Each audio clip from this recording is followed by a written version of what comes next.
ছেলেরা, বাপ শুনো, বন্ধু আমার শুনো, তুমি আমার ভাই, তুমি আমার সন্তান, তুমি শুনো কি বলে আমি। হাসরের ময়দানে আল্লাহর সামনে দাঁড়িয়ে আল্লাহ বলেন, দুর্বল মানে বয়সে ছোট অথবা শক্তি বলে ছোট, তো সে তার চাইতে অহংকারী, তার চাইতে বলওয়ালা, তারে বলবে লাউলা আনতুম লাকুন্না মুমিনিন, বেঈমান তুই যদি না হইতি তাহলে আমি ইমানদারি হইতাম, তুই না আমারে খাইয়া দিছ। বুঝেন না? এই যে কোরআনের আয়াত, লাউলা আনতুম লাকুন্না মুমিনিন, আরে তুই না আমারে খাইয়া দিছ রে, আমি তো জীবনে কোনোদিন মানুষের বেডি দেখি নাই, তুই না আমারে প্রথম দেখাইয়া নষ্ট করে দিছিলি। আমি তো জীবনে কোনোদিন মদের আড্ডা চিনতাম না, তুই সিটারে না আমারে মদের আড্ডায় নিছ। আমি তো কোনোদিন নর্তকীর ছবি চিনতাম না, তুই না আমারে শেষ করে দিছ। এই যে قال الذين استكبروا للذين استضعفوا أنحن صددناكم عن الهدى بعد إذ جاءكم بل كنتم مجرمين। তখন ওই পাপী যেতে তারে অপকর্ম করাইছে, অহংকারী, সে বলবে, তারে যে দোষারোপ করতেছে তাকে বলবে, বেটা তোর কাছে আল্লাহর কথা, হকের কথা, কোরআনের কথা, আখিরাতের কথা তোর কানে ঢোকে নাই? তখন আমিনি তোরে কইছি যে এডি মানিস না, তুই নিজে ছিলি না ফরমান, তুই আমার কথায় ফান্দে পড়লি কেন? তোরে কি আলেম ওলামা, মসজিদের ইমাম, আলেম ওলামা, আউলিয়া বুজুর্গ ওয়াজে মাহফিলে জুম্মার বয়ানে তোরে কিছু বলে নাই? তুই সেগুলো পাত্তা দিলি না কেন? আমার উপরে দোষ চাপাও, কথা বলেন না কেন? মানে আল্লাহ কোরআনে বলছেন, وقال الذين استضعفوا للذين استكبروا بل مكر الليل والنهار إذ تأمروننا أن نكفر بالله ونجعل له أندادا। বলেন আল্লাহ বলেন, দুর্বল তখন আবারও সবলকে বলবে, আরে তুই তো দিবা নিশি চক্রান্ত করে আমারে কেবল আল্লাহর নাফরমানি করতে বলেছিলি, ফলে না আমি নাফরমানি করেছি। এইভাবে ধাক্কাধাক্কি, দোষারোপ, কথা কাটাকাটি করবে, কিন্তু শেষ পর্যন্ত হালাত কি? হালাত হলো আসরুন নাদামাতা লাম্মা রাআবুল আযাব।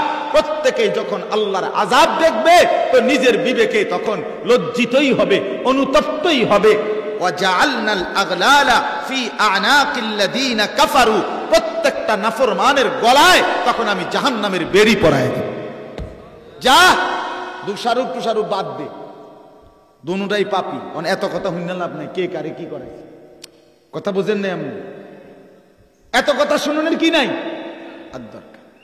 এই যে হাল ইউজজাউনা ইল্লা মা কানু ইয়ামালুন, আল্লাহ বলে, বান্দা আজ তোকে নাফরমানির শাস্তি দেওয়া হচ্ছে তোর নিজের কৃতকর্মের বিনিময়। আমি আল্লাহ এক বিন্দু জুলুম করছি না, কমতিও করছি না। তুমি যা করেছিলে আজকে তারই বিনিময় দেয়া হচ্ছে। আল্লাহ আমাকে মাফ করে দেন। প্রিয় বন্ধু, বাপ, মনে রাখবেন, এটা মনে রাখেন। ছেলেদের দিকে আমার সবচেয়ে বড় পেরেশানি এটা, পোলাফানে শেষ করে দিচ্ছে। আগে ছিল আমাদের একেবারে গ্রামগঞ্জ এটা নিয়ম ছিল, বাপসা সারা আগে খেয়াল রাখতো যে বাড়ির ফোলাফাইন ল্যাংডা থাকে, কথায় কথায় গালিগালাজ করে, নিজের বাচ্চাদেরকে তাগর লগে চলতে দিত না। কইতো খেয়াল রাখো, সাবধান, বউরে কইতো বেড়ির বাচ্চার মারে সাবধান, তে জানি তারার লগে না চলে, তাহলে তার অভ্যাস নষ্ট হয়ে যাব। বলতো কিনা বলেন নাকি? আজ মা বাপও গাফেল, সন্তানও গাফেল, সবাই অমনোযোগী, সবাই দুনিয়া আসবাবপত্র সবাই সাজাচ্ছে, কিন্তু সবচেয়ে বড় সম্পদ যে মানুষ, স্ত্রী সন্তান, তাদের সাজানো, তাদেরকে গঠন, এ ব্যাপারে কারো যত্ন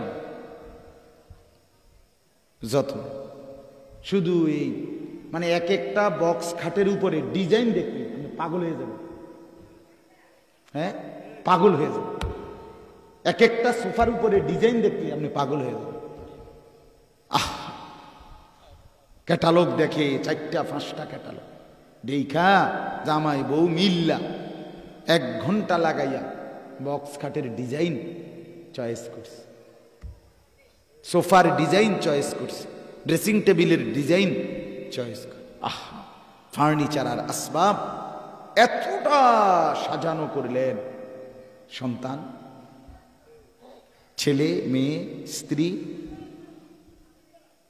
তাদের কোনো গঠন হবে না, তাদের কোনো সাজগোজ হবে না। যাই হোক, আমার এই প্রসঙ্গ না, আমি অন্য একটা প্রসঙ্গে কথা বলতে চাই আজকে। তো মূলত বললাম এতক্ষণ এই এতগুলো কথা অর্থ হইল মনোযোগ। মনে আসেনি কথাটা? মূল মাকসাদ ছিল মনোযোগ। আর মনোযোগের আজকে না শুনে আমারই বলার উদ্দেশ্য হলো সব সময় যেন আপনারা আল্লাহর কথা মনোযোগ দিয়ে শুনেন, তাইলে ভালো হবে। মুরব্বীদেরকেও বলি, ছেলেরা বাবা তোমাদেরকেও বলি, আল্লাহর কথা দিল দিয়া শোনো, আন্তরিকতা নিয়ে শোনো। হতে পারে ইনশাআল্লাহ তোমার মধ্য থেকে আল্লাহ তাআলা উম্মতের, পৃথিবীর ইসলামের সবচেয়ে বড় খেদমত নিবে। কে জানতো ওমরকে দিয়ে এত বড় খেদমত আল্লাহ নিবে? বাহ্যিক দৃষ্টিতে কোনো সম্ভাবনা ছিল না। বুঝেন নাই কথাটা? বাহ্যিক নমুনায় ছিল না। কেন? কিতাবের মধ্যে আছে হযরত ওমর রাদিয়াল্লাহু তাআলা আনহু ইসলাম গ্রহণ করার আগে যুবক বয়সে এক মহিলার ভাড়ায়, মানে চুক্তিতে বকরি চড়াইতেন। মানে মহিলার বকরি উনারে নির্দিষ্ট টাকা দিত, উনি বকরি চড়াইয়া দিতেন। তো প্রতিদিন সকালবেলা উনি হযরত ওমর রাদিয়াল্লাহু তাআলা আনহু যে বকরি নিতেন, এই বকরি সন্ধ্যাবেলায় ফিরাইয়া আনলে একদিনও গুন্না, মানে কয়টা নিছে অন কয়টা ফিরে আইছে, উনি গুন্না বুঝাই দিতে পারতেন। এরম সোজা আছে।